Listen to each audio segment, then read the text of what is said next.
The morning sun stretched lazily over the sleepy town of Maple Ridge, painting the modest houses in a warm, golden hue.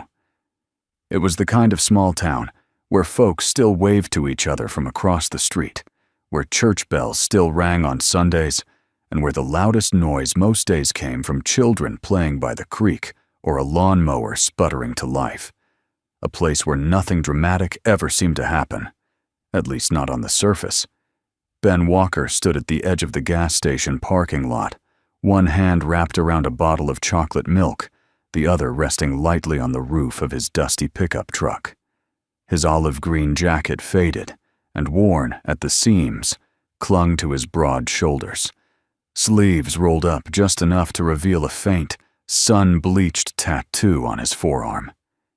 It was barely visible now, as if the past it represented had faded along with the ink. Inside the truck, 9-year-old Lily bounced up and down in her seat, laughing uncontrollably as she played tug-of-war with a small, brown and white puppy.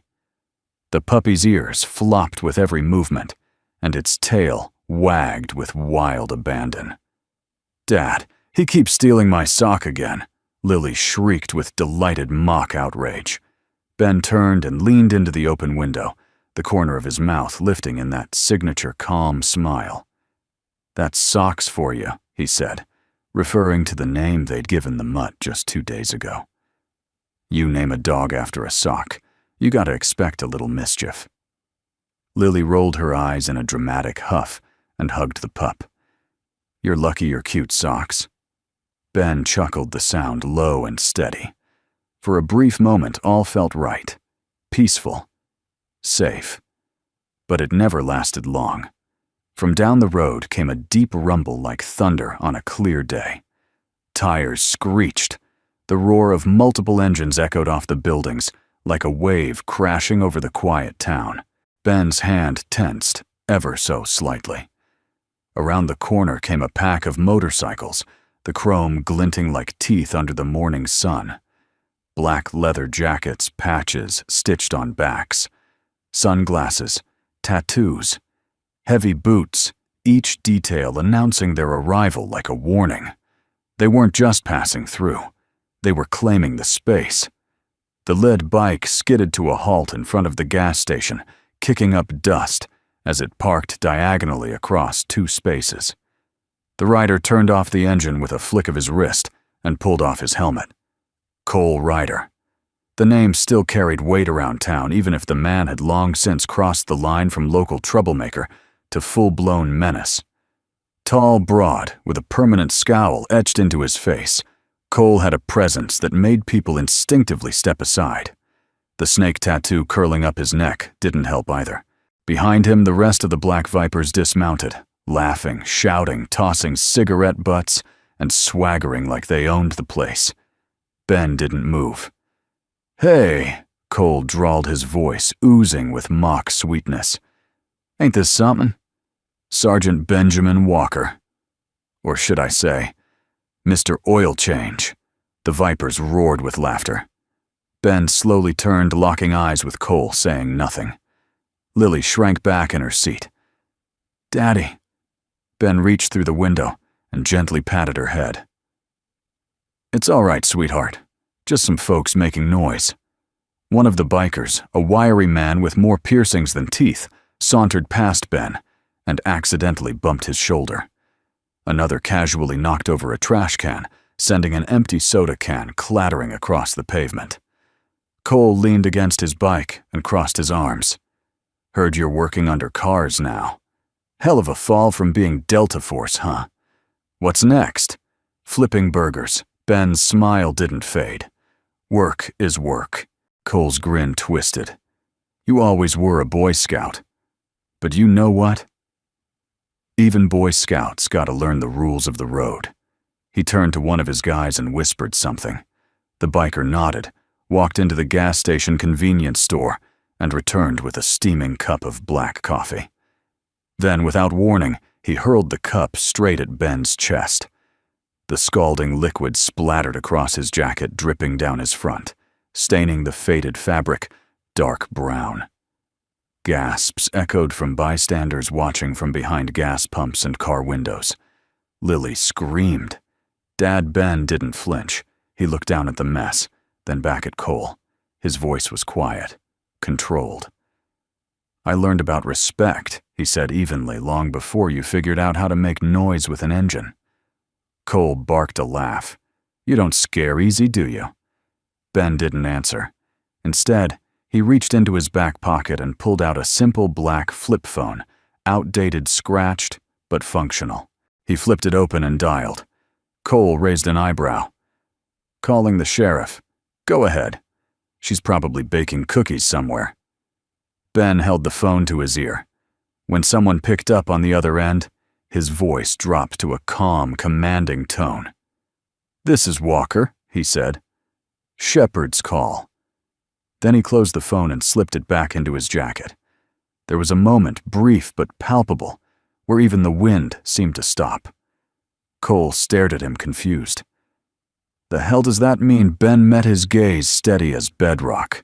"It means," he said softly, "you might want to take a step back." And then he turned, walked back to his truck, and opened the door for Lily. The girl looked at him, eyes wide with 1,000 questions she didn't yet know how to ask. Ben simply smiled and whispered, "People who shout the loudest are usually the ones most afraid of silence."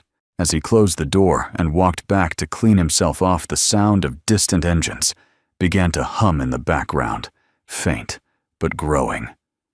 Something was coming, and this time it wouldn't be noise. It would be purpose. It would be history, and it would change everything. The sound of boots scraping pavement echoed across the gas station lot, like warning drums in a distant jungle. Cole Ryder adjusted his leather vest, the sun glinting off the chrome rings stitched along his shoulders. Behind him, the rest of the Black Vipers spread out like wolves, circling prey, not in haste, but in arrogance. They didn't need speed. The tension was enough to suffocate the space around them. Ben Walker stood by the truck door, one hand resting on the handle, the other brushing a strand of hair behind Lily's ear. He didn't glance at Cole. He didn't need to.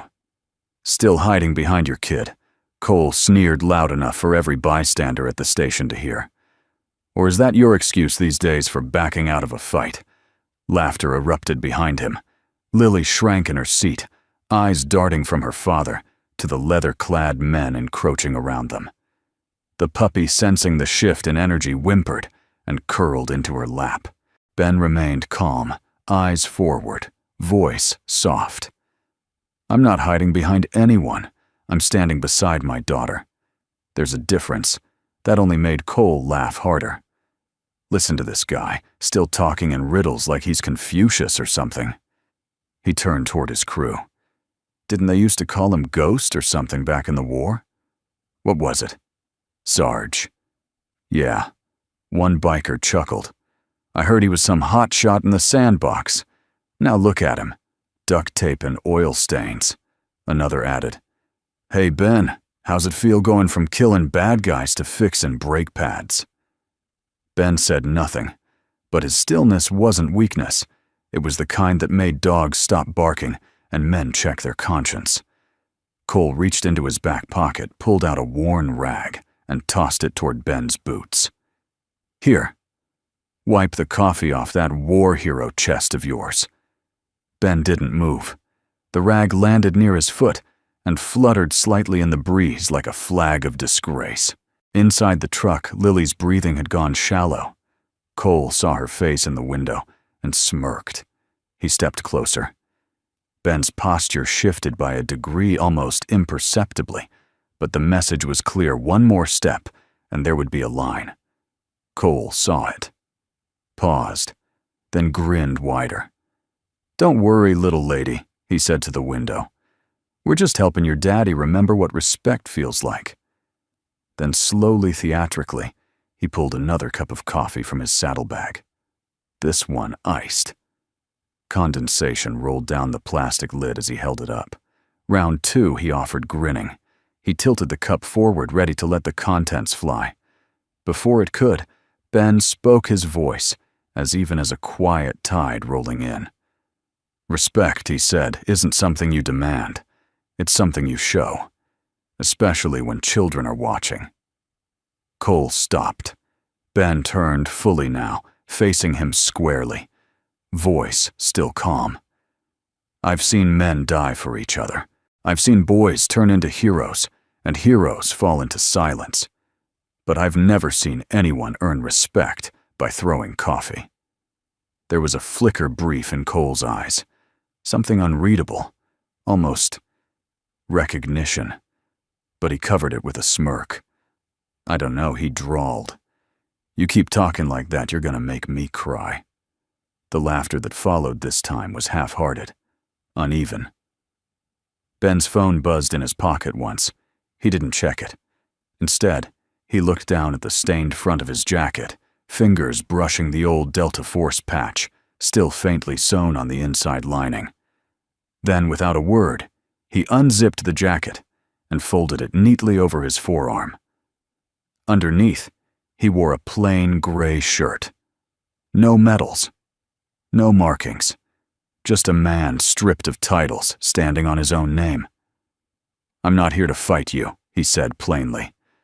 That's a shame, Cole replied, because we're here for a lesson.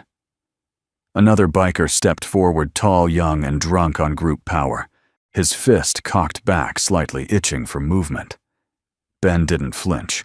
Instead, he reached into his back pocket again, pulled out a small leather-bound notebook, and opened it with care.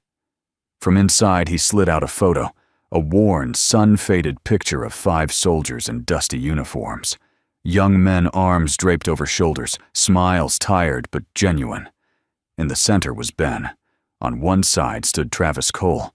On the other, Cole Ryder, clean-shaven, barely 20. The mocking halted. Even the biker with the raised fist paused.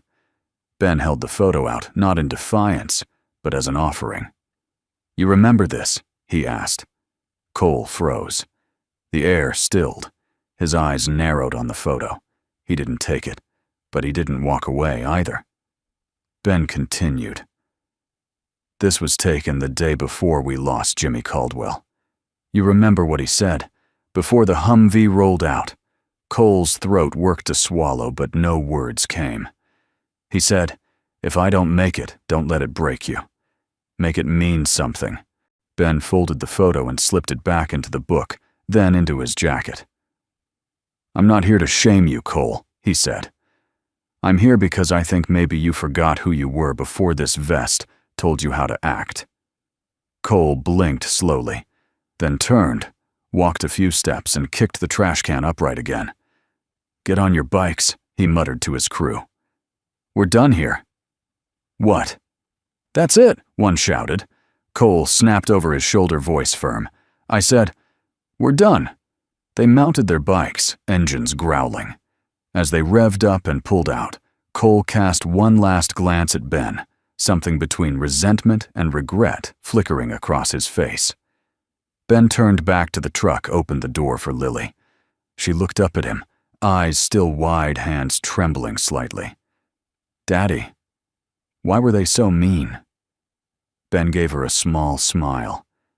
Sometimes people forget who they are, and when they forget, they try to scare others into remembering for them. Lily nodded slowly. But you weren't scared. Ben chuckled softly, tucking a strand of her hair behind her ear. Scared is okay, but afraid doesn't have to win. She grinned just a little, then hugged Socks tight. Ben glanced at the road ahead, the dust still settling. He could feel it. This wasn't over. Not yet. But a seed had been planted, and sometimes all it took was one quiet stand to remind a man of the ground he used to walk on. The silence after the storm always said more than the thunder itself. Dust still hung in the morning air, like memory refusing to settle. The black vipers had pulled away, but their presence lingered, a stench of mockery and wounded pride that clung to the town like the smell of scorched rubber.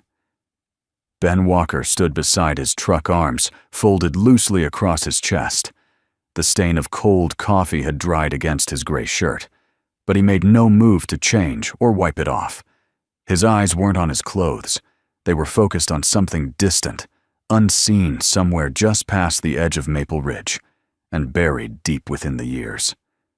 Behind the windshield, Lily sat motionless. She didn't speak. She didn't play. Socks had curled up in her lap again, offering what little comfort a warm body could. But her eyes were on her father. She'd never seen him look like this, not afraid, not angry, just still. Frozen, but not in fear. More like he was waiting for something, or someone. Ben exhaled through his nose, a long, steady breath, the kind a soldier learns to take when he's surrounded and needs clarity instead of panic. Then he did something Lily didn't expect. He smiled. It was small, faint, but unmistakable. He opened the driver's side door and looked in at her. "You okay, sweetheart?" She nodded automatically. "Are they coming back?" Ben paused. "Maybe. But you're not scared." He crouched slightly so their eyes were level. "No. Because scared is just your brain's way of asking for a plan. And we've got one." She blinked. "What plan?" Ben gently tapped his finger on his temple. The kind that doesn't use fists. The kind that makes loud men quiet. He stood up again, slowly pulling his phone from his jacket pocket. It was old flip-style black, chipped along the hinge. A relic, just like him.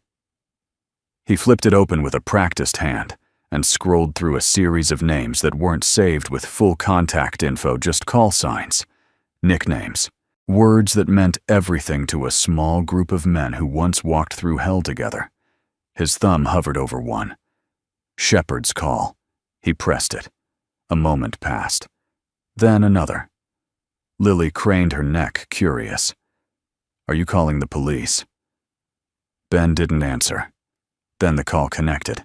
He said only 4 words, his voice low, firm, and measured like a trigger being pulled in slow motion. "Walker here. Shepherd's Call." He ended the call and slipped the phone back into his jacket. Lily frowned. "Who did you call?" Ben smiled softly. "Just an old friend who never forgot what respect means." From across the lot, Eli Sanders stood behind the counter of the gas station. He'd seen everything, every sneer, every insult, every stain. The old man narrowed his eyes and scratched his gray beard, then walked outside, wiping his hands on a rag. "You sure know how to draw a crowd," Walker Eli said. Ben shrugged. "I never asked for the spotlight." "No, but trouble's got a crush on you," Ben chuckled. "Hasn't returned its calls in years." Eli looked over at the street, then back at Ben. "That phone call you just made. Should I be worried?" Ben looked at him squarely. "Only if you're allergic to redemption." Eli studied him. "You never raise your voice. Not even when that writer boy tried to humiliate you. That ain't normal." Ben shrugged again, eyes calm. "Noise is easy. Stillness takes strength." There was something about the way he said it, as if he wasn't reciting a philosophy but living it. Every cell in his body, every wrinkle in his weathered hands had been shaped by the discipline of choosing stillness over violence, calm over chaos. A trait born not from weakness, but from deep, unshakable power. Across town, Cole Ryder was pacing. Back at his club's garage, the rest of the Vipers were drinking beer and reliving the encounter with Ben, exaggerating details for their own amusement. But Cole wasn't laughing. His hands were twitching. Something about Ben's eyes, about the lack of fear, had stirred something raw in him. Something buried. Something he didn't like. He'd seen that look before. In the desert. In the night. Under fire. But why had Ben called him out like that? Not with threats. Not with punches. With a phone call. And that phrase, shepherd's call. Cole muttered it aloud, pacing like a caged animal. It wasn't just military code. It meant something deeper. He knew it. somewhere in the haze of memories he worked hard to forget. Back at the gas station, Ben leaned against the side of the truck, watching the horizon, and then he heard it. Distant. At first it could have been mistaken for wind, but it grew. A low hum, then a rumble, then the unmistakable synchronized growl of engines, not wild and erratic like the Viper's roar. This was measured, disciplined, intentional.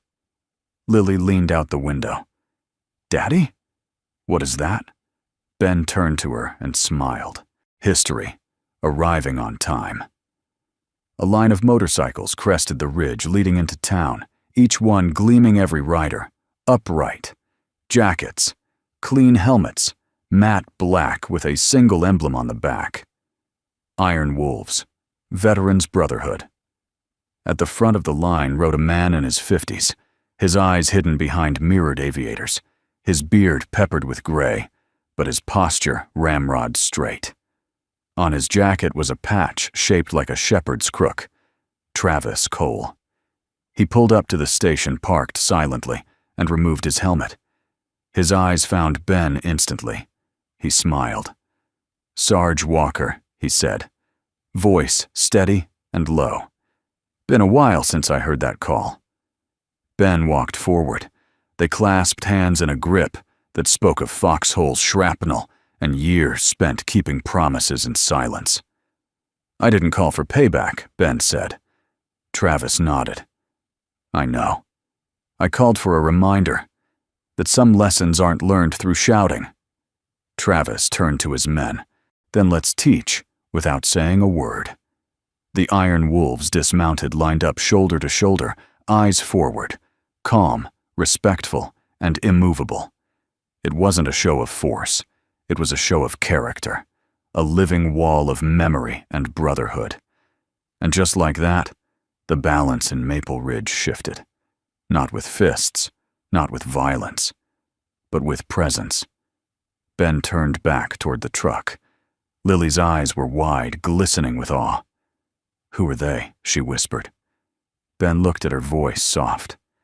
"People who remember who they are." Sheriff Grace Miller was 2 miles outside town when her radio crackled. The voice on the other end was calm. Too calm. "Multiple bikers gathering at Eli's, both colors." She leaned forward in her cruiser, adjusting the volume. "Say again." "You mean black vipers?" The voice came back. "Yes, ma'am. But not just them. Iron Wolves, too." Grace's fingers froze over the steering wheel. Her eyes narrowed. "That's not a fight," she murmured to herself. "That's a reckoning." She flipped the siren switch. No lights, just sound, and turned the wheel, hard gravel spitting from her tires as she made a beeline for the gas station. Back at Eli's, the 2 biker crews now stood on either side of the lot. Black Vipers returning after word got out, Iron Wolves, unmoving like an honor guard. The contrast was striking. One side chaotic and unrefined, the other silent, composed like marble statues carved from discipline. Cole Ryder had returned, not with swagger, but with a scowl. He stared at the wolves like someone confronting a ghost from a life he tried to bury. He recognized several faces, and at the center of them, all Travis Cole. Warhorse, they used to call him, stood with arms crossed, saying nothing, yet speaking volumes with his presence. Ben Walker remained exactly where he'd been. Calm. Steady. His daughter still watching quietly from the truck, eyes wide with both fear and wonder. Cole paced a few steps forward. "So this is what you called in, huh?" he growled toward Ben. "The cavalry."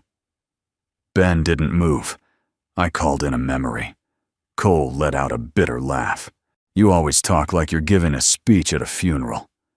Ben's voice was quiet, but it cut through the morning air like a scalpel. "You buried your better self, Cole. I just invited the mourners." A few of the younger Vipers looked at each other, unsure whether to laugh, scoff, or stay silent. Cole's jaw tightened. "You think you're better than me because you still wear the halo of your uniform." Ben shook his head. No. I think I was lucky to come home and remember who I was. You came home and tried to forget. That stung. Cole opened his mouth to retort, but Travis spoke first. You remember Jimmy Caldwell, he said. Cole flinched. Travis continued. He died in your arms, didn't he? Ben looked over gently. We all have ghosts, Cole. Some of us carry them. Others try to outrun them. A silence fell over the crowd. Even Eli, now standing at the doorway with arms crossed, looked deeply moved. Cole's hands balled into fists. His voice wavered. You don't know what it's like to wake up every day and feel like you shouldn't have made it. Ben stepped forward, slow and deliberate. I know exactly what that's like, he said, eyes never leaving Cole's. But I also know this: we don't honor the dead by becoming what they feared we might. The wind shifted. Not the weather, something deeper. The emotional climate of the entire lot. Just then, the low growl of a sheriff's cruiser rolled into the edge of the lot. Sheriff Grace stepped out, adjusting her hat, scanning both groups like a schoolteacher walking into a classroom of armed teenagers. She didn't reach for her weapon, didn't shout. She just walked toward Ben with the quiet confidence of someone who'd known him before war, before scars, before silence. Let me guess, she said dryly. You didn't call me. Ben shook his head. She turned to Travis. You nope. Her eyes narrowed at the two biker crews. You boys planning a rumble. The Vipers looked away. The wolves didn't even blink. She turned back to Ben. Then why's my gut telling me something big just happened here? Ben answered with the smallest smile. Sometimes, Grace, it takes a storm to wash the mirror clean. She looked at him for a long beat, then at Cole. The two of them had crossed paths before. She knew his record, knew the disciplinary actions, the bar fights, the dishonorable discharge filed under mental health strain. But now, seeing him like this, trembling under words, not punches, it was different. You know, Grace said, stepping toward Cole, you don't have to keep playing the villain in a story you don't want to be in. Cole blinked, then swallowed. Hard. I didn't ask to be saved, he muttered. Grace replied softly. Good. Because this ain't salvation. It's a second chance, and it's yours to ruin or redeem. She turned on her heel and walked back toward her cruiser. The gathering remained frozen. No brawls, no insults. Just wait. Raw human weight. The kind that presses on your chest and asks who you really are when no one's watching. Ben stepped toward Cole now, stopping just a few feet away. I didn't bring them to scare you, he said. I brought them to show you that the man you used to be is still out there waiting. Cole looked down. A pause. Then he muttered, What if I don't remember how to be him? Ben reached into his jacket, pulled out the same old photo. This time, he didn't offer it. He just held it between them. Then let us remind you. Cole stared at the photo, the younger version of himself grinning beside Travis and Ben Dust, and war around them, but light still in their eyes. Finally, after what felt like a full minute, Cole turned to his crew. We're leaving. They grumbled, confused. But one look from him, and they obeyed. Engines roared again, but this time they didn't sound like a threat. They sounded like retreat. Or maybe the first steps of return. As the Vipers rode off, Cole remained behind a moment longer. He looked once more at Ben, not with defiance, but something that almost resembled apology. Then he mounted his bike and rode away. Travis turned to Ben. Shepard's call still works. Ben nodded. It wasn't about me. It was about what we stood for. They bumped forearms, a quiet salute between brothers forged in fire. Lily stepped out of the truck and ran to her father, arms wrapping around his waist. Is it over? Ben looked down at her, stroked her hair, and whispered, Not over. Just beginning. And somewhere inside Maple Ridge, the story began to spread. Not just of a biker standoff, but of a man who didn't raise his voice and still commanded the loudest silence. The rumble of the black vipers had long faded into the hills by the time the iron wolves began to dismount. They moved not like a gang, but like a unit. Every motion clean, purposeful. No unnecessary flair.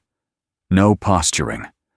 The sun glinted off their polished vests, each bearing the insignia of their brotherhood, a howling wolf overlaid with a service ribbon, simple, powerful, unspoken history stitched into leather.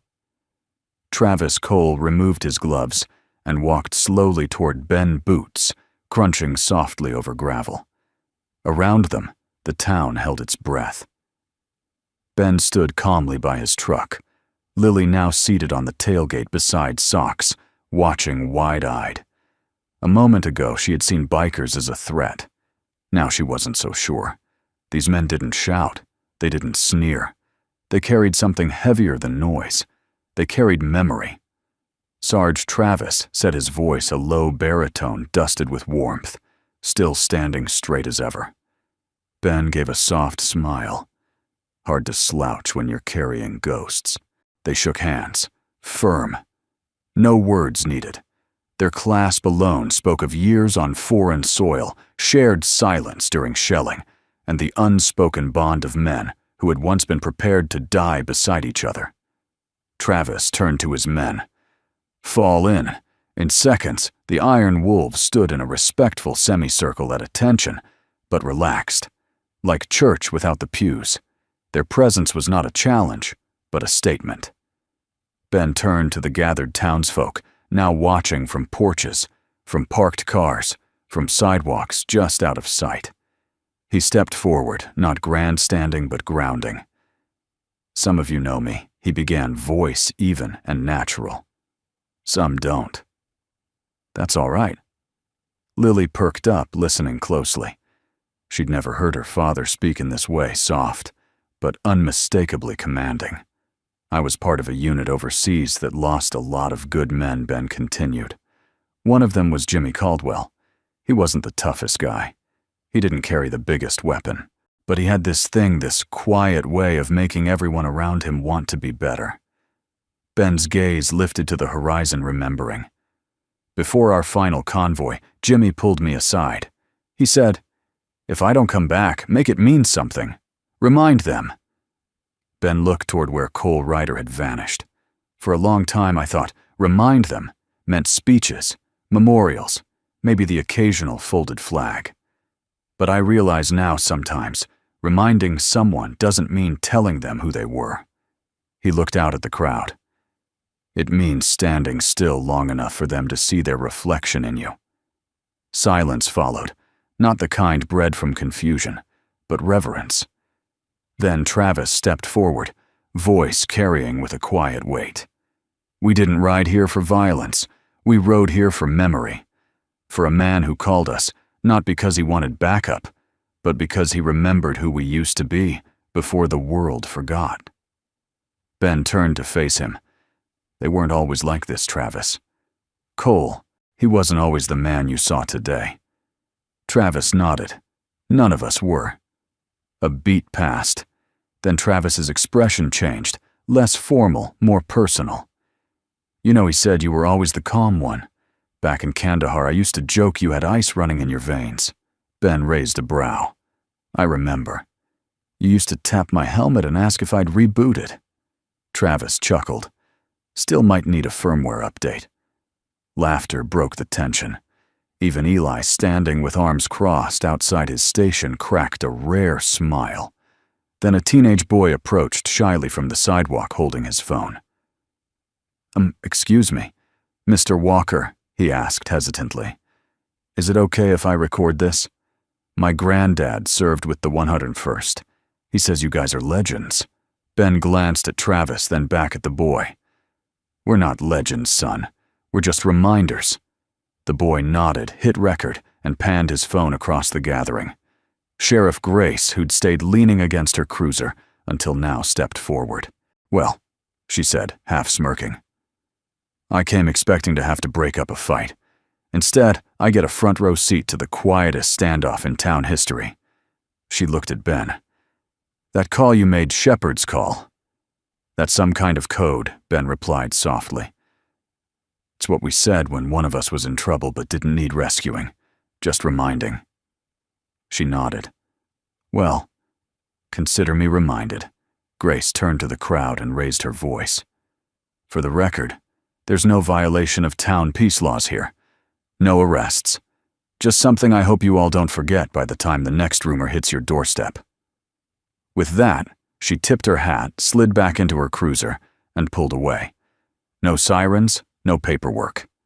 Just a dust trail behind her.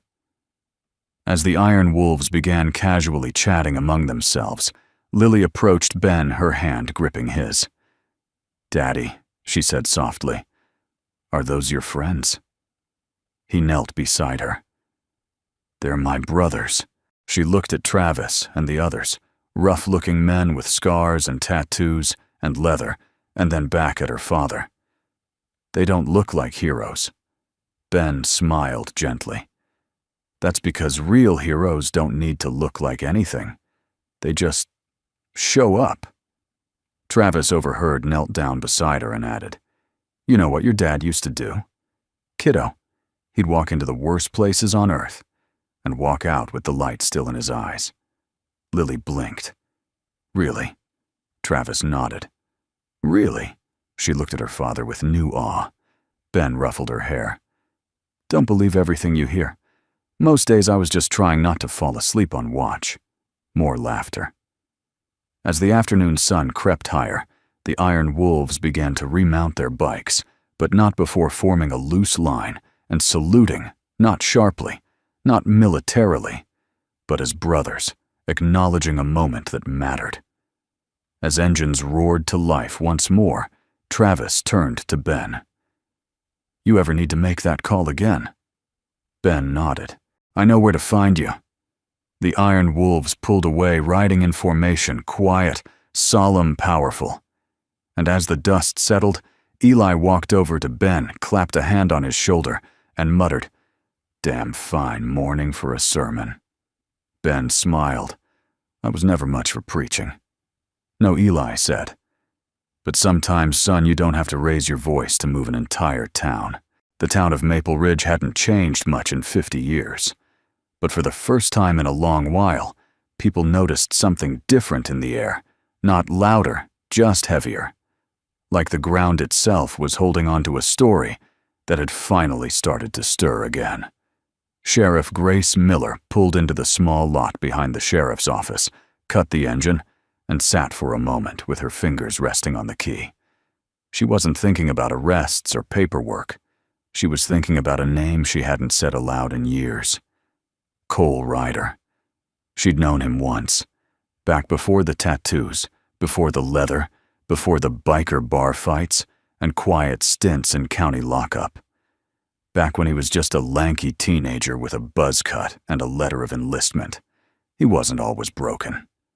Inside the office, she headed straight for the records room, an old, dusty back space that still smelled like metal file cabinets and forgotten secrets. She flipped through folders until she found it. Ryder Cole A. U.S. Army Logistics Specialist. Disciplinary discharge. She opened it slowly, almost reluctantly, as if disturbing a sleeping memory. There it was. A single incident. March 14, 2012, Kandahar Province. Unauthorized departure from convoy under fire. Resulted in the death of a fellow soldier, PFC Jimmy Caldwell. No formal charges, no court-martial. Just a line from the investigating officer. Recommend administrative discharge due to compromised emotional stability under stress. Grace closed the file and leaned against the cabinet, exhaling slowly. I knew it, she whispered. Not in judgment. In sorrow. Later that afternoon, Grace pulled up to Ben's garage, where he was welding a section of rusted exhaust under an old Ford Bronco. Lily sat nearby on an overturned bucket, feeding bits of jerky to socks. Grace didn't get out right away. She watched them, father and daughter, quiet and content in the rhythm of ordinary life. It was a rare thing in this world, a man who had seen so much pain, yet refused to pass it on. Ben noticed her and stood removing his gloves. He grabbed a rag, wiped the sweat from his brow, and met her at the edge of the driveway. "You look like you've read something heavy," he said. Grace nodded. I pulled Cole's file. Ben didn't need her to explain. "Jimmy Caldwell?" "Yeah." They stood in silence for a beat. "He froze," she said finally. "Left the line. Caldwell took a round meant for him. Never came back." Ben looked out toward the empty street. "I remember the explosion. I remember digging Jimmy out myself. I also remember Cole 20 feet away screaming into the dirt," Grace added quietly. "He never got therapy. No VA follow-up. Just shipped home and dumped." Ben nodded. "And now he's a man full of ghosts pretending they don't haunt him." Grace studied him. "You knew Ben sighed. I suspected. Men like him don't lash out unless they're trying to drown out something louder inside." Grace's voice softened. "You could have ruined him today. Let Travis embarrass him. Drag his name through the dirt." Ben shook his head. "That's not what Jimmy would have wanted." Grace blinked. "What do you mean?" Ben's eyes clouded, his voice lowering. "Jimmy always believed people deserved the chance to be more than the worst thing they'd ever done. He used to say, 'Don't judge a man by his lowest day.'" Grace felt that. Deep. "You think there's anything left to save in Cole?" Ben gave her a tired smile. "I don't think saving's the right word. I think he needs someone to stand still long enough for him to remember he's worth saving." Just then, the low rumble of a motorcycle rolled up from the street. They both turned.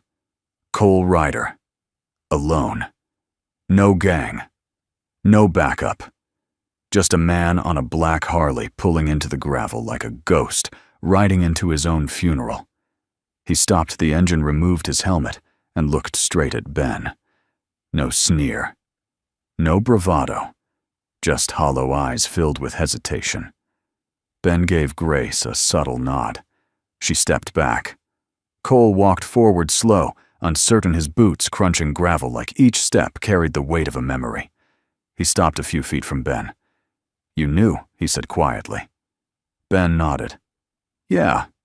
And you didn't say anything." Ben shrugged. "Wasn't my story to tell." Cole looked down. His hands were trembling slightly. "You should hate me." "I don't." "I let him die." Ben's voice was steady. "No." "You froze. That's not the same." Cole's face twisted, the guilt surging to the surface. "I hear it every night, Ben. His scream, the gunfire, the silence after. Every night for 10 years. Ben took a step forward. "You don't need to carry it alone." Cole looked at him like a drowning man spotting shore for the first time. "Why are you doing this?" he asked. Ben answered with something so simple, so deeply true, it needed no explanation. "Because I remember who you were before you forgot." Cole's eyes welled up. His jaw clenched. He tried to speak, failed, then managed a single whisper. "I'm sorry." Ben nodded. "That's where it starts." Later that evening, Grace returned to the station and pulled the Ryder file from her desk drawer. She held it for a moment, then quietly slid it back into the cabinet, this time, a different drawer. The one labeled Redeemed. It began with dust. Red dust kicked up by rotor blades, and panic swirling through the Afghan air like ash from a funeral fire. The sky above Kandahar that morning had been blinding white-hot with the promise of something bad. The kind of sky soldiers learn to read the way others read weather reports. Ben Walker stood outside the forward operating base, tightening the straps on his plate carrier. His eyes, hidden behind dark sunglasses, scanned the surrounding hills with methodical calm. Behind him, the convoy was preparing to roll out 4 Humvees, an MRLP, and a supply truck filled with rations and medical equipment. Logistics mission. In theory, it was routine. It never was. Private Jimmy Caldwell was cracking jokes again. The youngest in the unit, only 20, he was all heart and too much mouth. His voice carried across the dusty yard as he teased Cole Ryder, who was awkwardly trying to adjust the scope on his rifle. "Come on, man," Jimmy grinned. "You could take down a camel from a mile out but can't zero your own sights," Cole grumbled. "Maybe the camel's bigger than your ego." Ben smirked. He liked both of them. Jimmy, the idealist, still bright-eyed, despite the burn scars of deployment. Cole, the brooding logistician, sharp in the head, still struggling with what the uniform meant. But war had a way of testing everything. Loyalty, courage, identity. Especially identity. As they loaded up, Ben did one final check. "Keep your heads on swivels," he said loud enough for all to hear. "No assumptions. No shortcuts." Jimmy saluted playfully. "Aye, Sergeant Ghost." Cole rolled his eyes. "Do we ever get to know why they call you that?" Ben closed the MRAP door, grinning. "Because I show up when no one expects me, and leave before they know what hit them." They all laughed, but 2 hours later, no one was laughing. The convoy had entered a narrow mountain pass, steep cliffs on one side, a drop-off on the other. A textbook kill zone. That's when it happened. The blast. A deafening roar split the earth. Dust. Fire. Screams. The lead Humvee erupted in flames, blown sideways like a toy, kicked by an invisible foot. Men scrambled. Shots rang out from the ridgeline. Ambush. Ben was already moving before the second IED detonated. His instincts kicked in. He barked orders, pulled 2 men to cover, and checked for radio contact. Static.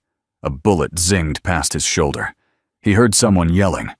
Then another voice, panicked, cracking. "Jimmy's down, Jimmy's down." Ben turned and saw him. Jimmy sprawled on the ground behind the wreckage of the second vehicle, blood pooling beneath him. His helmet had been blown clear. His eyes blinked rapidly, trying to make sense of what had just happened. And near him, frozen behind a low wall, was Cole. Paralyzed. Breathing hard. Eyes wide. Knees locked in place. Ben didn't hesitate. He sprinted into the open bullets, whizzing past like angry hornets. He reached Jimmy, dropped beside him, applied pressure to the wound abdomen, bad bleed, then dragged him backward inch by inch, all while shouting at Cole. "Move, Ryder, cover us!" But Cole didn't move. Not an inch. He shook violently, rifle slipping from his grip, knuckles white, his mind spiraling into a freeze state that would haunt him for years. Ben finally pulled Jimmy behind the truck's blown-out axle and radioed for support. When the quick reaction force arrived 15 minutes later, they found Ben cradling Jimmy's body, whispering words too soft for the wind to carry. Jimmy died, with a faint smile on his lips, his last words now etched into Ben's memory. "Tell him, don't break." Ben sat on his porch, now present day, staring at the setting sun bleeding into the horizon. Lily had gone to bed early, curled next to Socks on the couch. Grace had stopped by earlier with coffee and a quiet look of understanding. She didn't need to say anything. She had seen it in his eyes. He was remembering again. Cole Ryder sat across from him now, older, heavier, but still carrying that boy from Kandahar inside. "I replay it every night," Cole said. "Him, bleeding out. You dragging him. And me, just stuck." Ben didn't respond right away. He let the silence do its job. Sometimes it said more than words. Cole looked down at his hands. "I don't deserve forgiveness." Ben finally spoke. "Good. Because that's not what you need." Cole looked up, startled. "What you need," Ben continued his purpose. "I'm not that guy anymore, Ben." Ben nodded. "Neither was I for a long time." Cole's voice broke. "You saved him. You tried at least." "I saved what I could," Ben said softly. But you were never meant to be perfect, Cole. You were meant to come home and become better." A long pause. Then Ben added, "That's what Jimmy wanted. He told me, right before he passed." Cole swallowed hard. What?" He said, "Tell him. Don't break. Not, don't feel. Not, don't grieve. Just don't let it define you." Cole exhaled sharply, like air had been trapped in his lungs for a decade. Ben stood up, stretched his back, and walked to the edge of the porch. "You've got a choice, Cole. Keep running from the war you lost, or start honoring the brother who believed you could still win." Cole joined him at the railing, staring into the Texas twilight. "I don't even know how to begin." Ben turned to him, voice calm but firm. "Then start with this: tomorrow morning you come with me to the garage. Not as a biker, as a man willing to fix something." Cole looked at him, and this time he didn't look away. The morning after the porch conversation started with promise. For the first time in years, Cole Ryder arrived not wearing his leather vest, but a faded flannel shirt and work boots. He looked uncomfortable, like a lion stepping into a library, but the effort was unmistakable. Ben handed him a wrench without ceremony. "Rear brakes on the Silverado. Start slow." Cole stared at the tool in his hand, as if it carried more weight than steel. "It's been a long time since I turned a wrench," Ben replied, already under another truck. "It's not about the wrench. It's about not breaking things anymore." They worked in near silence for 2 hours. Lily peeked out occasionally from the living room window, curious but cautious. Socks sat like a sentry beside the porch, Post head-cocked tail gently wagging. And just when things felt like they might be turning, it happened. Around 11:30 a.m., the sudden crash of shattering glass broke the calm. Ben and Cole rushed outside. The garage wall just painted weeks ago was now defaced in harsh red spray paint. One word in angry dripping letters: coward. Below it, the garage window had been smashed in with a brick now lying on the gravel. A second later, the roar of motorcycle engines echoed in the distance, tires squealing as they disappeared over the ridge. Cole's face hardened. He knew that sound. It was razor and brick. Black vipers. No one else paints like that. Ben stared at the wall. The word pulsed like an accusation. Not just against Cole. Against everything Ben had tried to build. "I should have expected this," Cole muttered. "I bring trouble wherever I go." Ben didn't respond. He walked to the garage, picked up the brick, and turned it over. No markings, just weight and impact. Lily appeared at the doorway, eyes wide. She looked at the wall, then at her father, then at Cole. "Why would they do that?" she whispered. Ben knelt beside her, his voice calm despite the storm rising behind his eyes. "Because some people think respect comes from fear," he said. "But we're going to teach them something better." That afternoon, Ben closed the garage early, not out of fear, out of purpose. He and Lily went to the hardware store and returned with 3 cans of paint, white, blue, and gold. The wall had to be painted over. But Ben didn't just want to erase the word. He wanted to replace it. As the sun began to set, Lily helped him roll thick coats of white over the hateful word. Cole offered to help, but Ben shook his head. "Not yet," he said. "This part is between me and my daughter." It took nearly 2 hours. When the wall was finally dry, Ben dipped a thick brush into the golden paint and began to write slowly, carefully, with Lily watching every stroke. Courage. Each letter stood bold against the blankness. No fancy font, no dramatic styling, just clarity. Courage. When it was done, he stepped back and let Lily read it aloud. She smiled. "That's better." Ben nodded. Now they have to look at that every time they pass. Cole approached slowly, hands in his pockets. They'll see it as a challenge. Ben turned to him. "Good. Then maybe they'll rise to it. Later that night, Sheriff Grace pulled into the driveway unannounced. She walked straight up to the wall, whistled, and crossed her arms. Well, she said that's one way to file a police report.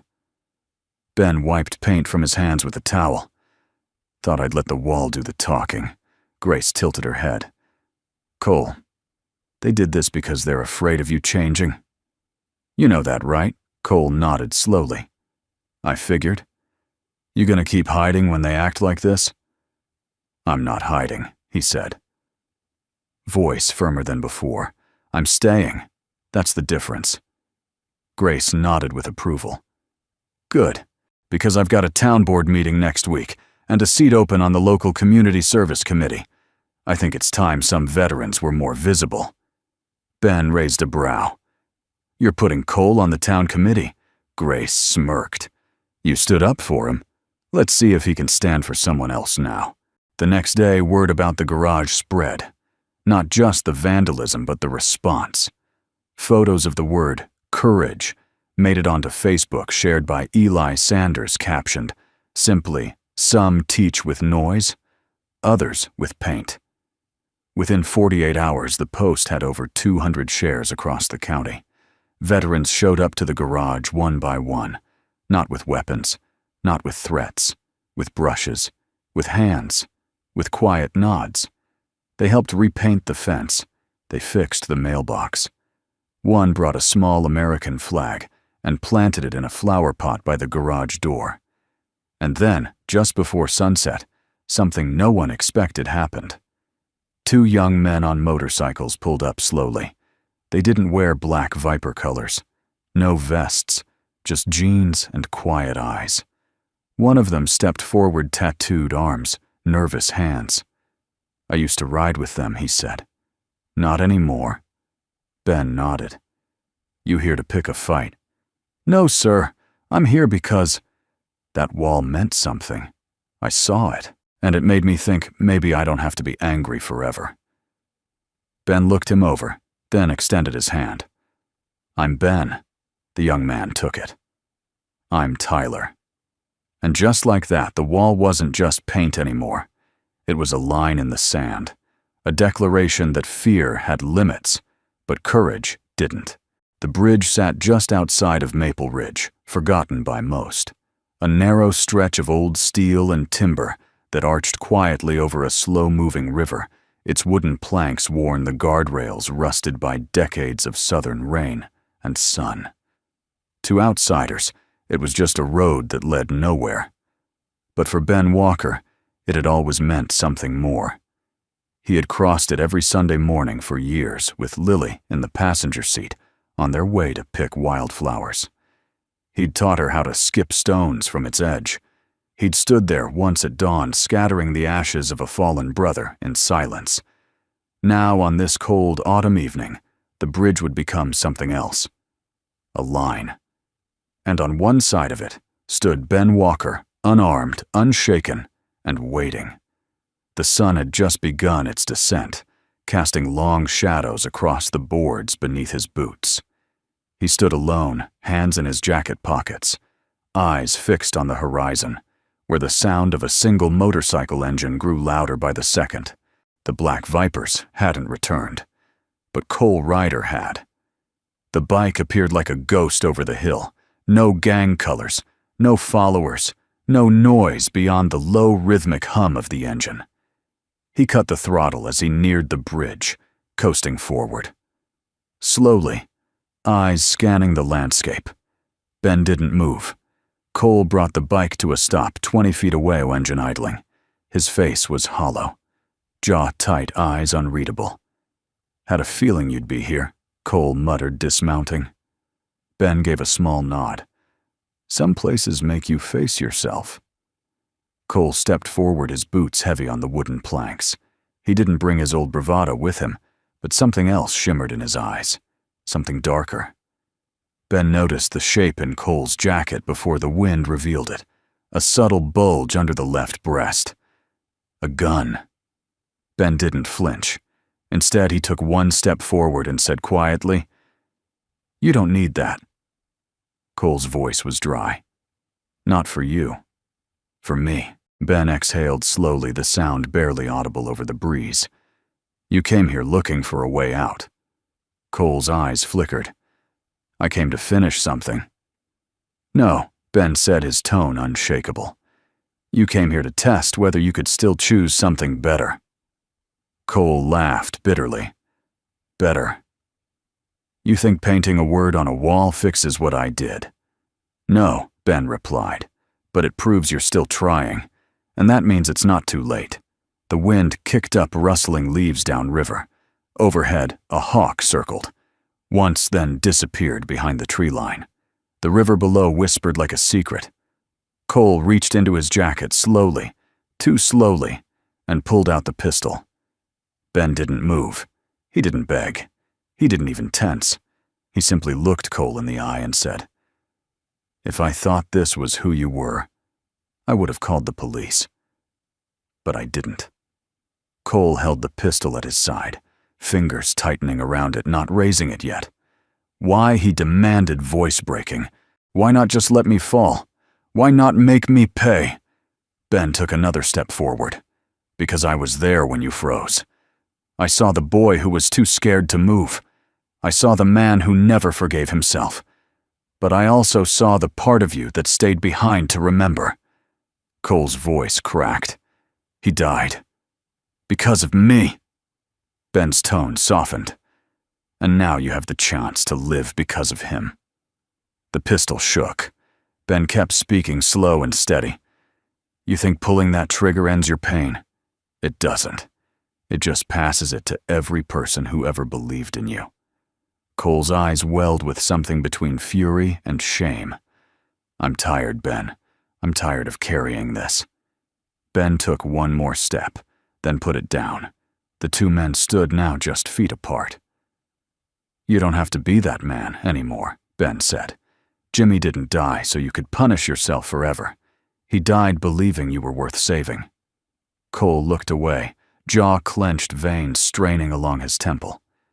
And then, with a choked breath, he let the pistol drop.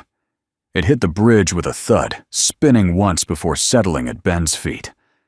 Cole fell to his knees, hands trembling, chest heaving with a decade's worth of pain.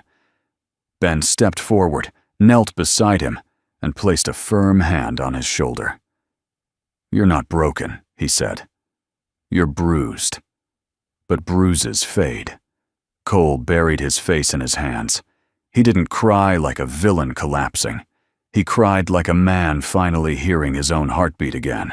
Later that night, under the same bridge, the pistol was retrieved and turned into Sheriff Grace without drama, without paperwork. Just a quiet nod. The next day, the town buzzed with whispers. Some said Cole had tried to kill Ben. Others said he came to surrender. But those who mattered knew the truth. He came to be seen. And Ben Walker had stood still long enough for him to do just that. At the diner the next morning, Travis Cole from the Iron Wolves leaned over his coffee mug and whispered to Eli. He brought a gun to a ghost fight, and still lost. Eli replied without looking up from the register. Maybe losing was exactly what he needed. And out on the bridge, freshly cleaned and now quiet again, a single word had been carved into the wooden guardrail. Stillness. No one knew who put it there, but everyone knew who it belonged to. The rain came soft that night. Not a storm, not a downpour, just a steady drizzle that blanketed Maple Ridge in silence. Street lamps flickered through the mist. The town slept. But inside the garage at the corner of Cedar and Main, light still glowed. Ben Walker sat on a folding chair by his workbench, a cup of coffee growing cold in his hands. Across from him on the oil-stained concrete floor sat Cole Ryder. No gun. No walls. Just a man who had finally run out of anger. Cole's back rested against the garage wall just beneath the bold gold letters of courage that still shone clean despite the rain. His clothes were soaked, his hair matted, but he hadn't noticed. He hadn't spoken in nearly 20 minutes. Ben didn't push. He knew enough to let silence do the digging. Finally, Cole whispered, "I thought if I confessed, the weight would lift." Ben looked at him quiet. But it didn't. Cole continued, eyes on the floor. It just got heavier. Like, now I finally know what I've been dragging all these years. Ben set the coffee down. "It's not the confession that frees you," he said softly. "It's what you choose to carry after it." Cole's voice cracked. I still see him. Jimmy. Every night. His face. That half smile. Like he knew something I didn't. "He did," Ben replied gently. "He knew you weren't beyond saving." Cole laughed bitterly, shaking his head. "You always talk like that. Like forgiveness is just waiting on the shelf for someone to reach for it." "No," Ben said. "Forgiveness isn't waiting. But grace will meet you halfway." Cole looked up at him. "What's the difference?" Ben leaned forward, elbows on his knees. "Forgiveness is a decision. Grace is the thing that helps you make it." Another silence settled. Cole rubbed his eyes with trembling fingers. "Do you ever wonder why we survived all the time? And what do you tell yourself?" Ben stared at the concrete. "That if I came back breathing, it better mean something." Cole exhaled. "It's hard to believe that after everything I've done, something good can still grow from it." Ben stood. He walked over to the old metal cabinet by the back wall and pulled open a drawer that squeaked from disuse. He removed a thin wooden box, opened it, and retrieved something small, a metal dull with age, its ribbon still intact. He walked back and crouched beside Cole. "This," Ben said, holding it in his palm, "is Jimmy's." Cole blinked. "I thought he was never issued one." "He wasn't," Ben said. "But I had it made. Posthumous. Unofficial. Doesn't show up in any records." He handed it to Cole. Cole hesitated. "Why are you giving this to me?" Ben placed the medal in his hand, closed his fingers around it. "Because you're the one who's going to live like he died for a reason." Tears welled up again in Cole's eyes. I don't know how he whispered. "Then let's start small," Ben said. "Tomorrow morning you show up. We rebuild that engine on the Silverado. After that, maybe you help Grace clean the town park. Maybe next week, you speak to the high schoolers about what war really costs. And someday, maybe you'll look in the mirror and see a man Jimmy would have been proud of." Cole finally let the tears fall. Not the broken, shattering kind, but quiet, cleansing, human. Ben sat down beside him, both men silent as the rain tapped the tin roof above. By morning, the rain had stopped. The air smelled like renewal. Cole returned early changed, cleaned but still carrying the softness from the night before.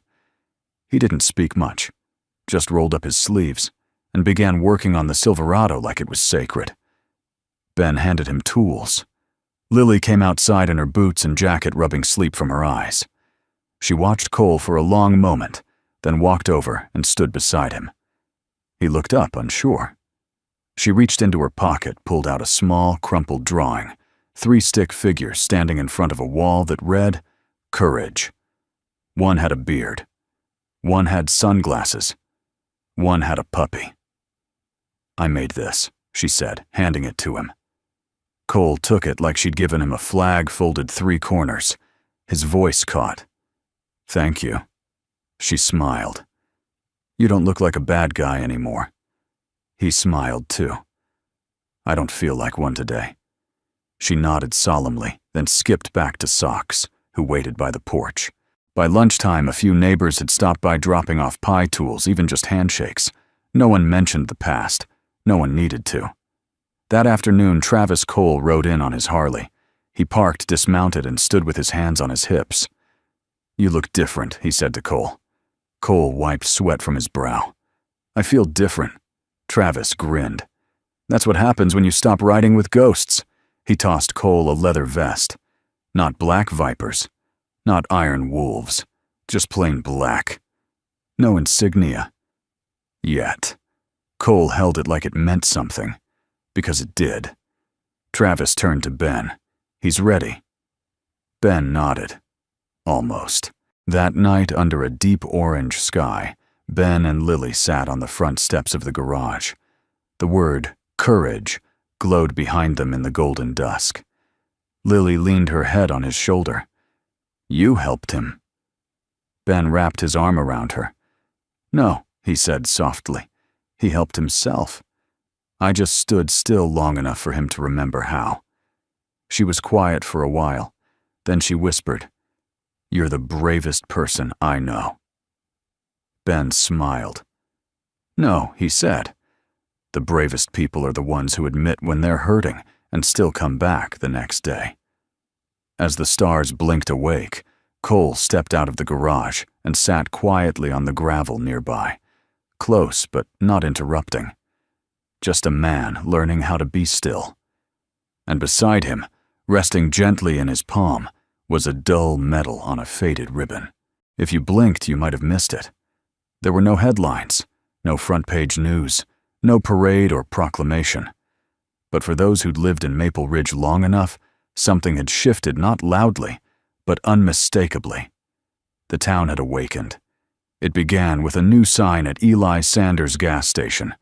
Painted by his own arthritic hand, the words glared from beneath the American flag, above pump Duffer 3. "Respect is earned, not forced." No explanation, no initials, just bold white letters on old redwood screwed into place like a declaration. Locals noticed. Drivers slowed. One woman snapped a photo and shared it with the caption, "If you know, you know." The post spread like wildfire. By lunchtime, the mechanic shop across the street had painted over its old sun-faded banner with a new one, "Courage runs quiet."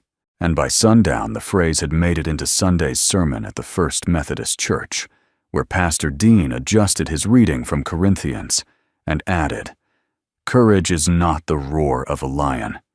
It is the steady breath of a man who chooses not to strike back." People nodded. Tears welled, because they all knew who he meant. At the garage, Ben Walker kept working like nothing had changed. He still rose at 6:00 a.m., Sharp drank his coffee. Black-fed Socks walked Lily to the school bus stop and got to work, with his sleeves rolled and mind focused. But now, he wasn't alone. Cole Ryder showed up every morning early without being asked. He no longer flinched when kids passed by. He no longer walked with his shoulders hunched like a man waiting for judgment. He worked.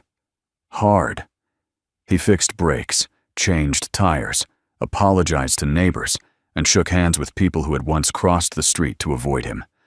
At first, some folks were skeptical, then curious, then quiet, until one by one, they showed up. Not to judge, to help. A Vietnam vet named Carl dropped off a toolkit. A retired teacher brought lunch for both men twice a week. Even the high school shop class started volunteering for internship hours, eager to learn from two veterans who fixed more than just engines.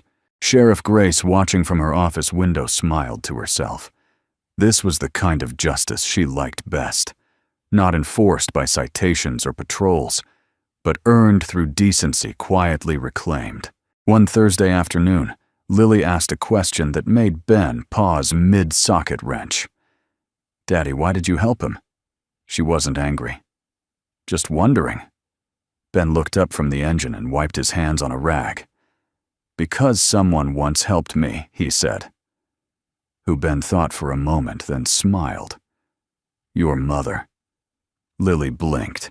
She didn't remember much about her mom, just soft hands, lullabies, and a laugh like wind chimes.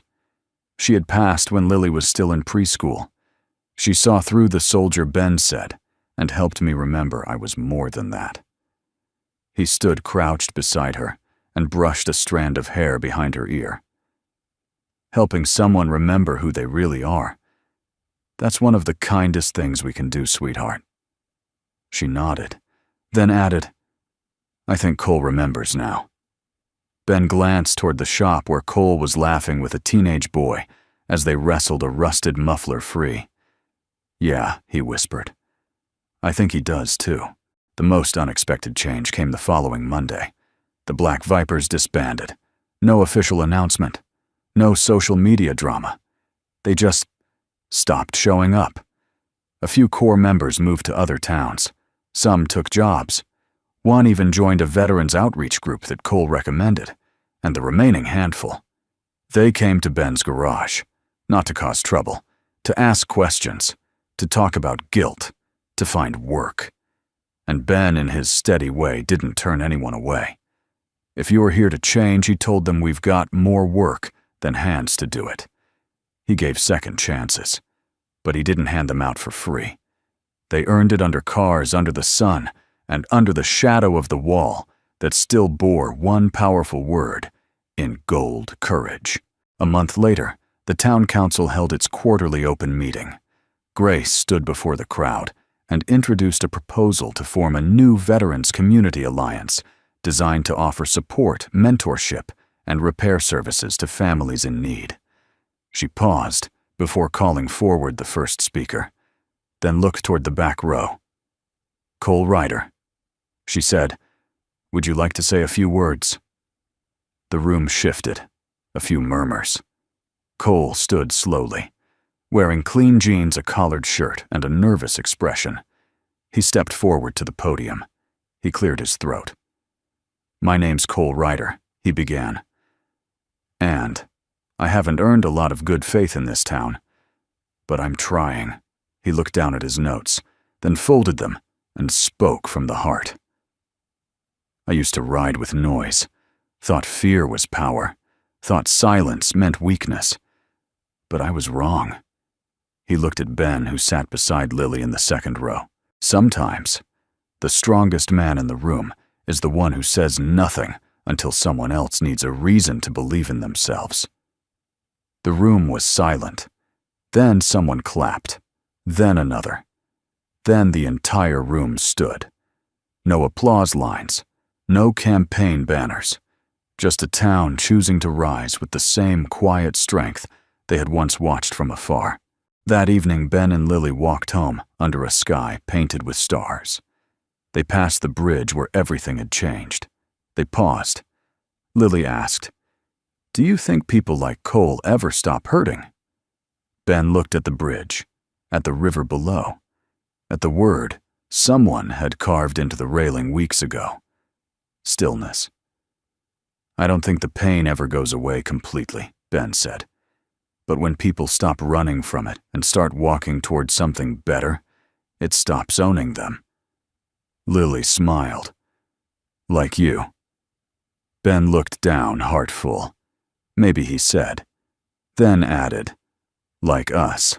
The engine sound started before sunrise, low at first, like distant thunder rolling gently across the hills surrounding Maple Ridge. But it wasn't a storm. It was a gathering, a ride, not one of defiance or rebellion. This time, it was something else entirely. Ride for Hope. The signs read hand-painted and zip-tied to lampposts, fences, and bulletin boards across the county. The idea had come quietly weeks earlier, when Ben Walker stood in the garage with Cole Ryder and Travis Cole, surrounded by wrenches, oil stains, and men learning to breathe again.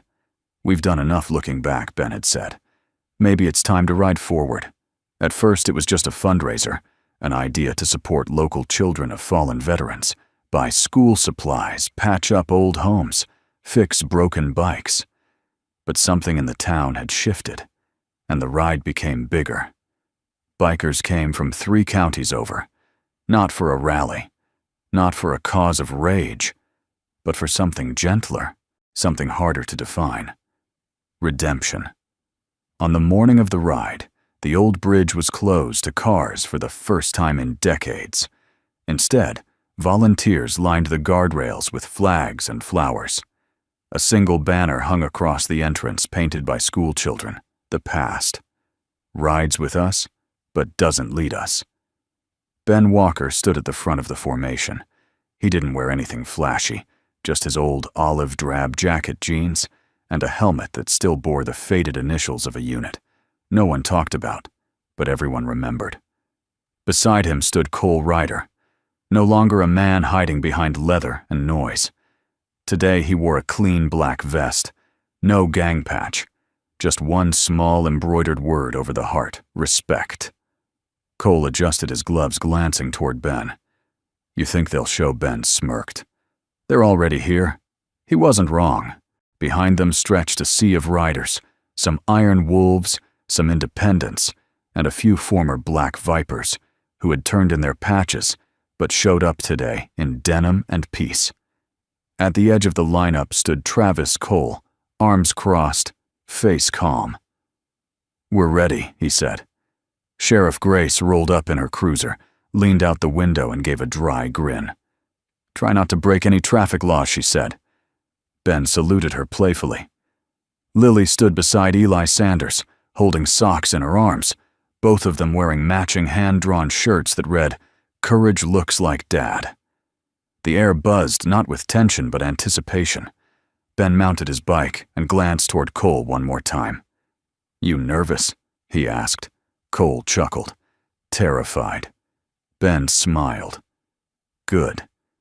Means you're about to do something that matters. And with that, the engines roared to life.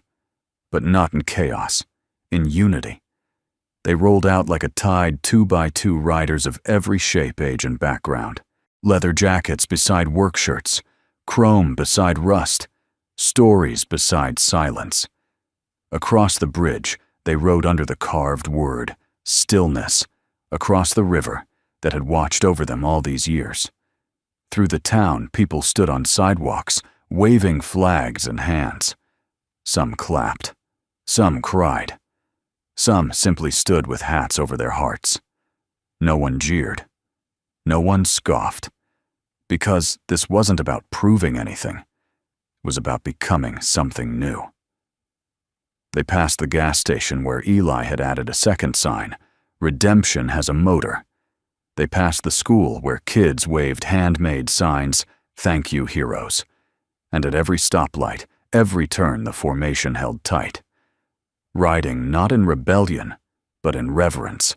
At the halfway point, the riders stopped at a small field outside town where folding chairs had been set up.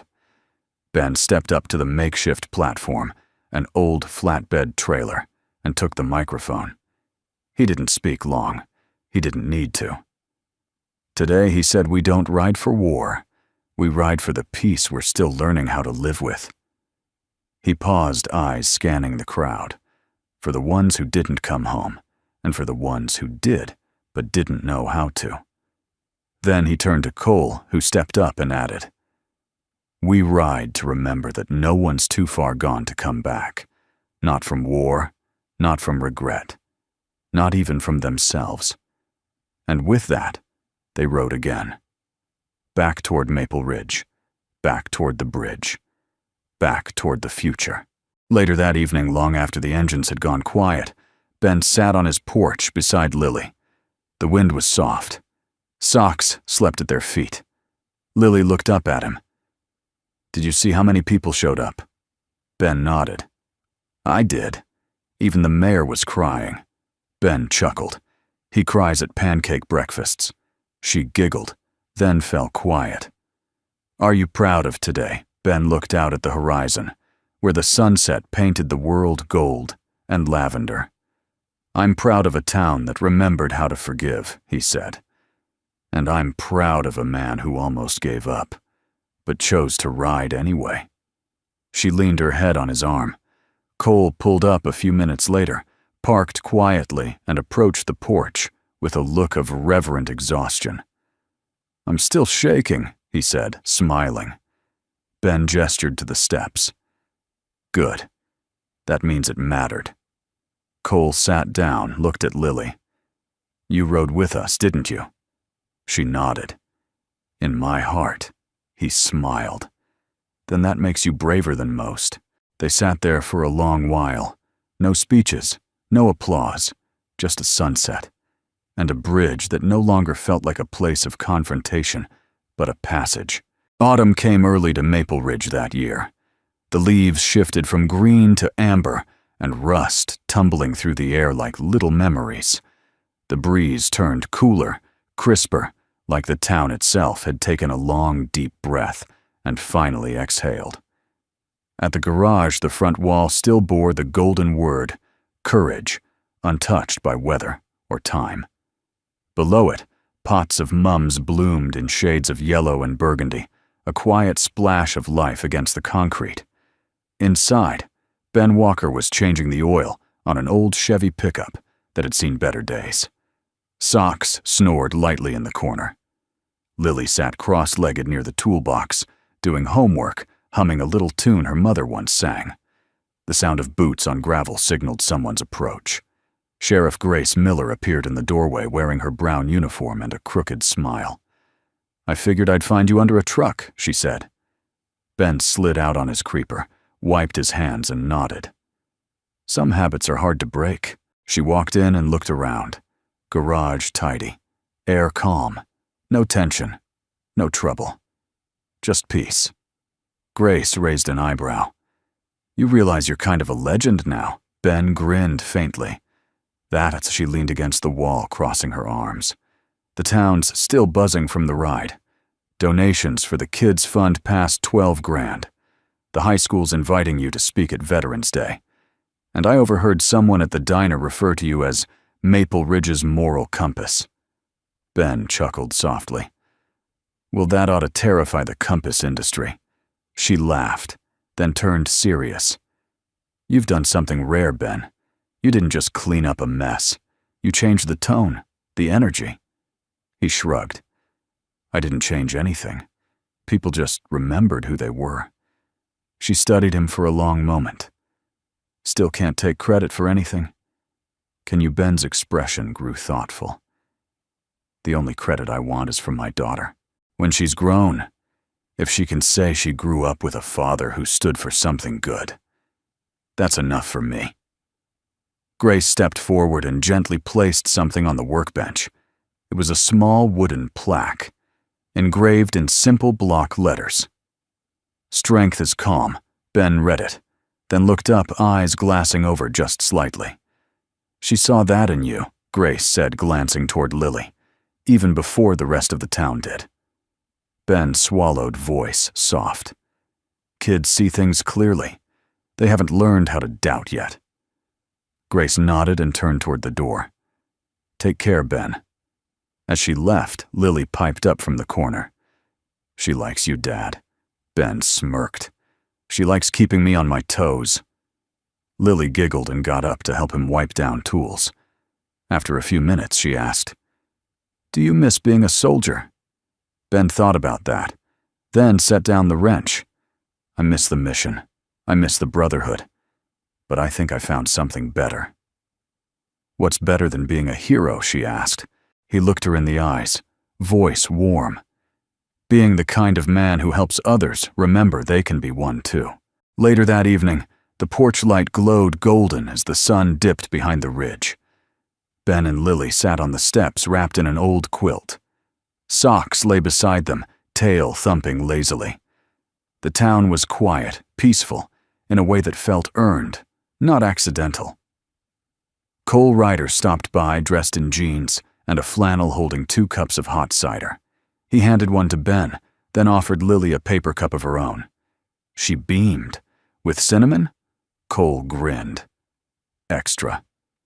They sat there, the 3 of them, watching the last leaves fall. No speeches, no tension. Just a shared silence that no longer felt heavy. It felt whole.